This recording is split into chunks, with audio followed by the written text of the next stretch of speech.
మనం లాల్ దర్వాజా Simhavahini temple management Rajender Yadav గారితోనే ఉన్నాము. మరి వారిని అడిగి ఇక్కడ టెంపుల్ ఏర్పాట్లు రేపు బోనాల ఏర్పాట్లు ఎలా చేయబోతున్నారో మరి వారి మాటల్లోనే తెలుసుకుందాం మనం. నమస్తే. నమస్తే మేడం. సార్, ఇక్కడ రేపు బోనాలు ఉన్నాయి. రేపు బోనాలు ఎటువంటి రంగం అయితే మరి ఎలాంటి ఏర్పాట్లు చేస్తున్నారు? భక్తులకు ఎలాంటి భక్తులకు ఎలాంటి చేస్తున్నారు?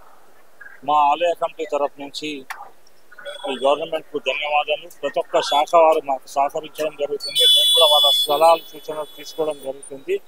మరియు మహిళలకు పిల్లలు ఎలాంటి అసౌకర్యం కలగకుండా మేము బారికేడ్లు చేయించడం జరిగింది.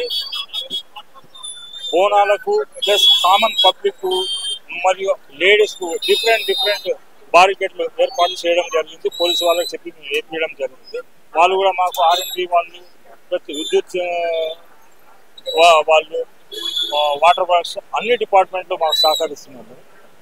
అంటే ఇప్పుడు మనకి చూడవచ్చు అమ్మవారి గర్భగుడి ఆలయం ఒక్కటే ద్వారం ఉంది, ముఖద్వారం. మరి అందులో నుంచే బోనాలు, మరి అందులో నుంచే దర్శనానికి రేపు ఎలాంటి ఇబ్బందులు ఉంటాయా? ఏమైనా ఇబ్బందులు ఏర్పడతాయా మేడం? 116వ సంవత్సరం జరుపుకుంటున్నాము. ఎప్పుడు ఆనవాయితీగా ఎలా 100 ఏళ్ల సంది ఎలా జరుగుతుందో ఇప్పుడు కూడా అలాగే జరుగుతుంది. లాస్ట్ టైం ఎలా జరిగిందో దానికంటే బ్రహ్మాండంగా జరుగుతుంది. అందుకు ఏర్పాట్లు మా కమిటీ, మా సలహాదారులు అందరి సహకారంతో మేము ముందుకు పోతున్నాం. ఎలాంటి అసౌకర్యం కలగకుండా కొద్దిసేపే ఇబ్బంది కలుగుతుంది, ఆ తర్వాత ఏముండదు.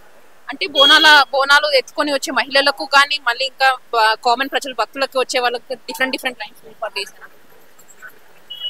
కామన్ పబ్లిక్ కు ఒక వేరే లైన్ వేసాం మేడం.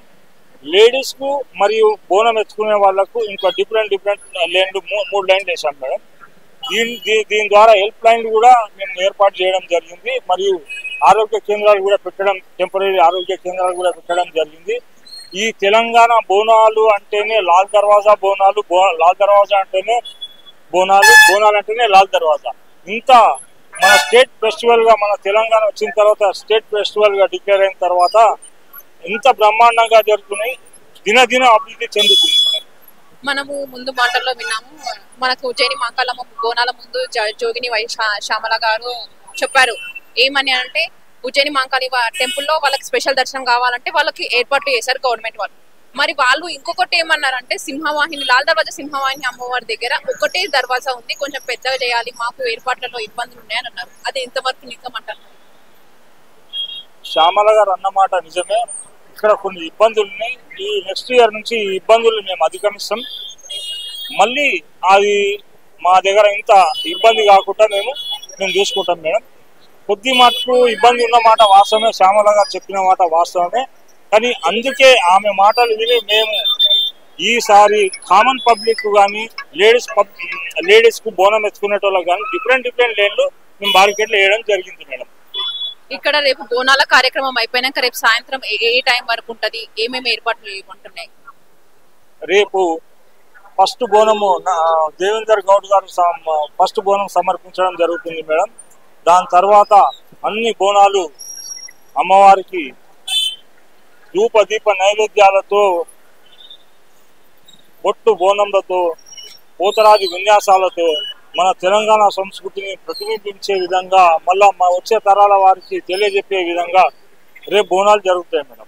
ఇప్పుడు ఎల్లుండి రంగం భవిష్యవాణి చెప్పే అమ్మవారు ఉంటారు. మరి ఆ రోజు ఎక్కడ ఎలాంటి ఏర్పాట్లు చేశారు? దానికి గుడి ముందరనే రంగం ఏర్పాటు చేస్తాం మేడం ఎవ్రీ ఇయర్. అక్కడనే ఆమె పద్మమ్మ గారు పచ్చి కుండ మీద భవిష్యవాణి చెప్తుంది మేడం. రాబోయే రోజుల్లో మన ఇండియాలో, మన భారతదేశంలో ఎలాంటి విపత్తు జరుగుతుంది, ఏం చేయాలి అనేది భవిష్యవాణి చెప్తుంది. దానికి అనుగుణంగానే ఆ సుశీలమ్మ గారు పవిత్రంగా ఉంటారు కాబట్టి ఆమె భవిష్యవాణి మేము అందరూ ఇక్కడ ప్రజలు నమ్ముతారు.